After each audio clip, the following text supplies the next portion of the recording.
दोस्तों आज भारत और बांग्लादेश के बीच टी20 सीरीज का तीसरा और सबसे इंपॉर्टेंट मुकाबला खेला गया और इस मैच में तो रोमांच की सारी हदें पार हो गई। जहां पहले भारत के विध्वंसक बल्लेबाजों अभिषेक शर्मा और शुभमन गिल का तूफान देखने को मिला, तो संजू ने तो लगातार 6 गेंद पर 6 तूफानी छक्के जड़कर क्रिकेट के 70 सालों के इतिहास की धज्जियां उड़ाकर रख दी।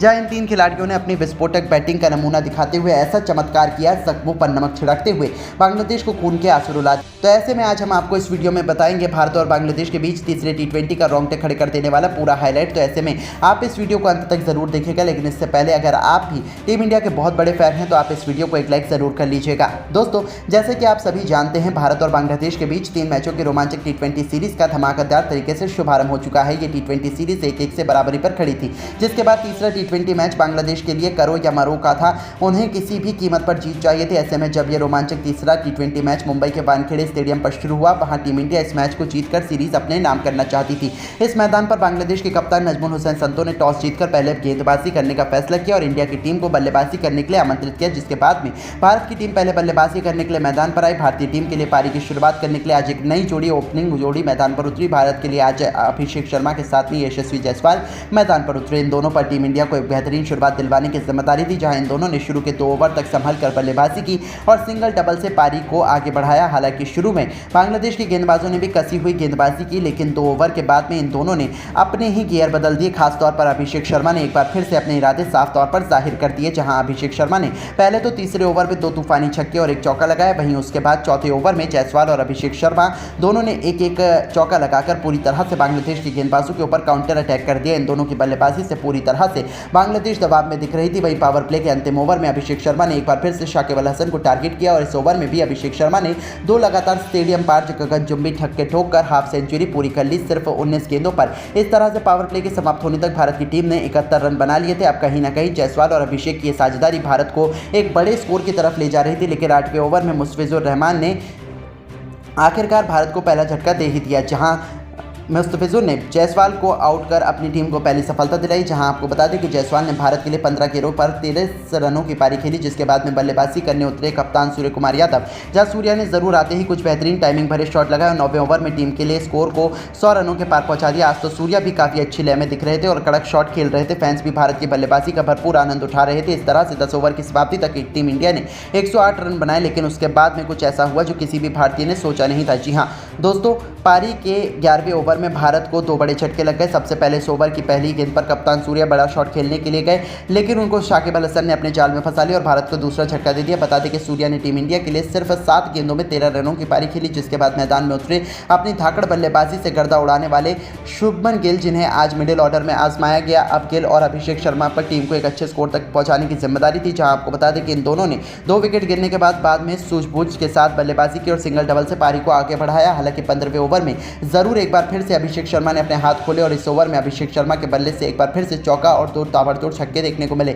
अब अभिषेक शर्मा एक बार फिर से अपने शतक की ओर तेजी से बढ़ रहे थे। वहीं 15 ओवर की समाप्ति तक इंडिया का स्कोर 154 रनों तक पहुंच गया था, लेकिन 16वें ओवर में आखिरकार भारत को बड़ा झटका लगी गया। इस ओवर में अभिषेक शर्मा बड़ा शॉट खेलने के चक्कर में मेहंदी हसन का शिकार हो गए। बता दें कि अभिषेक शर्मा ने इंडिया के लिए 48 गेंदों पर 92 रनों की पारी खेली, जहां इस पारी में अभिषेक शर्मा के बल्ले से 7 और 5 चौके निकले। उसके बाद में गिल का साथ देने के लिए मैच फिनिशर अनुभवी संजू सैमसन मैदान पर उतरे। इनको बखूबी पता था कि इनको लास्ट में कैसे बल्लेबाजी करनी है। जहां आपको बता दें कि आते ही संजू ने दूसरी ही गेंद पर एक गगनचुंबी छक्का जड़ दिया और अपने इंटेंट साफ जाहिर कर दिया, जिसके बाद गिल ने भी अपने हाथ खोले और 17वें ओवर में गिल के बल्ले से 3 टाइमिंग भरे चौके निकले। वहीं शुभमन गिल और संजू ने 18वें ओवर में अपनी टीम के स्कोर को भी 200 रनों के पार पहुंचा दिया। अब कहीं ना कहीं पूरी तरह से बांग्लादेश बैकफुट पर नजर आ रही थी, जिसके बाद अंतिम के 2 ओवर में इन दोनों बल्लेबाजों ने जो बल्लेबाजी की वो वाकई देखने लायक थी। इन दोनों ने अंतिम के 2 ओवर में 44 रन कूट डाले, जहां अंतिम 2 ओवर में संजू के बल्ले से 6 तूफानी छक्के देखने को मिले, तो वहीं गिल ने भी 2 आसमानी छक्के और 1 चौका लगाया। इस तरह से टीम इंडिया ने पहले बल्लेबाजी करते हुए 20 ओवर में 248 रन बनाए, जहां भारत के लिए संजू ने एक बार फिर से फिनिशिंग टच देते हुए 21 गेंद पर 49 रन बनाए। इस दौरान उनके बल्ले से 7 खतरनाक छक्के भी निकले। वहीं गिल ने भी 45 रनों की पारी खेली। अब अगर बांग्लादेश को ये मैच जीतना था तो बांग्लादेश को 249 रन बना देते, जो कि बिल्कुल भी आसान काम नहीं था भारत के गेंदबाजों के सामने।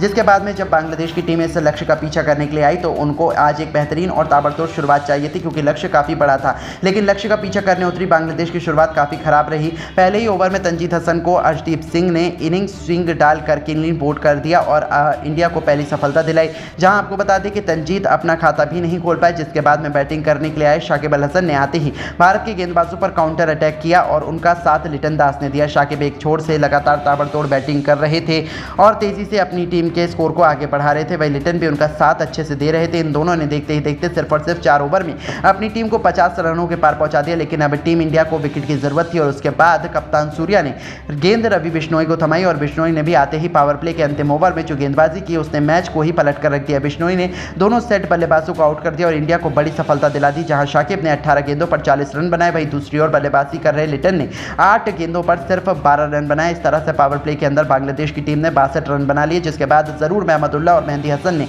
कुछ अटैकिंग शॉट खेले और भारत के गेंदबाज लाइनअप पर काउंटर अटैक करने की कोशिश की।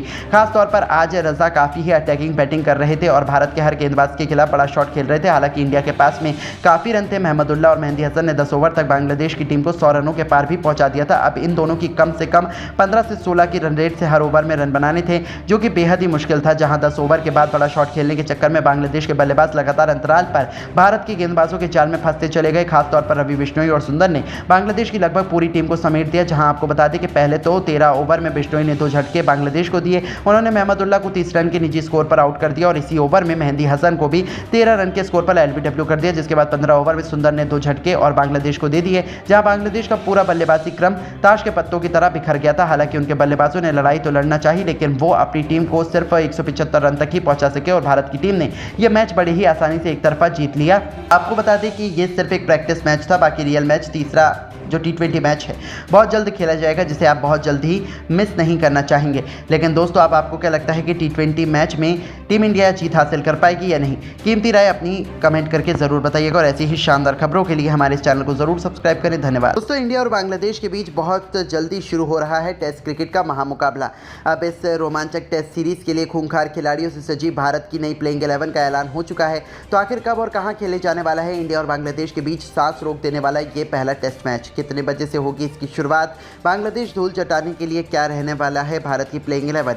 ये सब कुछ इस मुकाबले से जुड़ी एक लाइव अपडेट तो हम आपको इस वीडियो में दिखाने जा रहे हैं। लेकिन उससे पहले आपको क्या लगता है विराट कोहली और रोहित शर्मा में से कौन बेहतरीन खिलाड़ी है? नीचे कमेंट करके अपनी राय जरूर दीजिएगा। दोस्तों, 40 दिनों के लंबे इंतजार के बाद अब बहुत जल्द रोहित शर्मा और गंभीर की जोड़ी के सामने एक नई चुनौती होने वाली है। जी हाँ, जैसा कि आप तो जानते ही हैं कि अब टीम इंडिया की अगली सीरीज बांग्लादेश से होगी। दोनों टीमों के बीच टेस्ट और T20 सीरीज खेली जाएगी। 2 मैचों की रेड बॉल सीरीज 24 घंटे के भीतर यानी कि 19 सितंबर से चेन्नई के एमए चिदंबरम स्टेडियम में शुरू होगी। यह महामुकाबला सुबह 9 बजे से खेला जाएगा, जिसे आप सोनी स्पोर्ट्स नेटवर्क पर अपनी टीवी स्क्रीन पर देख सकते हैं। वहीं इसकी लाइव स्ट्रीमिंग भी सोनी लिव के ऐप पर होती हुई नजर आएगी, तो इसे भी कोई भी मिस नहीं करना चाहेगा। साथ ही साथ इस सीरीज में टीम इंडिया में बड़े बदलाव नजर आ रहे हैं। ऐसा इसलिए क्योंकि सरफराज खान, ध्रुव जुरैल, आकाशदीप और रविचंद्र अश्विन जैसे कई खिलाड़ी लंबे अंतर्राष्ट्रीय ब्रेक के बाद वापसी करेंगे। ये खिलाड़ी इस साल की शुरुआत में इंग्लैंड के खिलाफ खेली गई टेस्ट सीरीज में शामिल हुए थे और अब उनकी वापसी हो गई है। यही नहीं, श्रीलंकाई दौरे से आराम के बाद जसप्रीत बुमराह और रविंद्र जडेजा भी अपना जलवा दिखाने के लिए तैयार हैं। बता दें कि टीम इंडिया और बांग्लादेश के बीच 2 टेस्ट और 3 मैचों की T20 सीरीज खेली जाएगी। टेस्ट सीरीज का पहला टेस्ट मैच 19 सितंबर से चेन्नई के एमए चिदंबरम स्टेडियम में खेला जाएगा, जबकि दूसरा और आखिरी टेस्ट मैच कानपुर के ग्रीन पार्क में 27 सितंबर से होगा। टेस्ट सीरीज के बाद T20 सीरीज का आगाज होगा। अगले साल होने वाले विश्व चैंपियनशिप फाइनल को देखते हुए रोहित शर्मा की टीम के लिए 2 मैचों की टेस्ट सीरीज बहुत जरूरी होगी। भारतीय टीम 2 बार फाइनल में पहुंच चुकी है, लेकिन न्यूजीलैंड और ऑस्ट्रेलिया से हार के बाद अभी तक ट्रॉफी नहीं उठा पाई है। रोहित शर्मा के अलावा विराट कोहली एक महत्वपूर्ण भूमिका निभाएंगे और केएल राहुल के बाद भारतीय मध्यक्रम को समर्थन प्रदान करेंगे। उम्मीद है कि रोहित शर्मा के साथ शुभमन गिल पारी की शुरुआत करते नजर आएंगे, जबकि ध्रुव जुरैल की जगह ऋषभ पंत भारत की पहली पसंद हो सकते हैं। रविंद्र जडेजा और रविचंद्र अश्विन के साथ अक्षर पटेल को भी बतौर ऑलराउंडर टीम में शामिल किया जा सकता है। वहीं श्रेयस अय्यर भी टीम में जगह निश्चित करना चाहेंगे। हालांकि श्रीलंका के खिलाफ वनडे में उनका प्रदर्शन अच्छा नहीं रहा था। पिछले कुछ सालों में भारत के लिए बेहतरीन गेंदबाज रहे मोहम्मद शमी को वापसी करने में अभी कुछ समय और लग सकता है। मोहम्मद शमी की अनुपस्थिति में जसप्रीत बुमराह के साथ साथ मोहम्मद सिराज पर भी जिम्मेदारी होगी। ऐसे में अब भारत की नई प्लेइंग 11 पूरी तरीके से बदली सी नजर आने वाली है। जी हां, आपको बता दें बांग्लादेश के खिलाफ जहां ओपनिंग क्रम में कप्तान रोहित शर्मा और शुभमन गिल अपनी धाकड़ बल्लेबाजी से जलवा दिखाना चाहेंगे, चाहे गिल के सामने अपनी फॉर्म में वापसी करने की बड़ी चुनौती रहेगी। नंबर 3 के पायदान पर विराट कोहली एक बार फिर से टीम इंडिया की बैकबोन बनेंगे, जिनका भी फॉर्म कुछ खास नहीं है। नंबर 4 के पायदान पर लंबे समय बाद टीम इंडिया में एंट्री करने वाले हैं ऋषभ पंत, जो एक्सीडेंट के बाद पहली बार सफेद कपड़ों में भारतीय जर्सी में नजर आएंगे। ऐसे में देखना दिलचस्प होने वाला है कि लंबे फॉर्मेट में वो किस तरीके से परफॉर्मेंस दे पाते हैं। नंबर 5 के पायदान पर श्रेयस अय्यर और केएल राहुल में टीम जगह में नंबर 5 के पायदान पर श्रेयस अय्यर और केएल राहुल में टीम में जगह बनाने की बहस हो सकती है, लेकिन जहां तक की है श्रेयस अय्यर को उनकी हालिया फॉर्म देखते हुए राहुल से बेहतर तवज्जो दी जा सकती है। तो नंबर 6 के पायदान पर सरफराज खान के बल्ले का जादू हमें देखने को मिलेगा। ऑलराउंडर डिपार्टमेंट में 7, 8 और 9 नंबर के पायदान पर 3 खतरनाक ऑलराउंडर अक्षर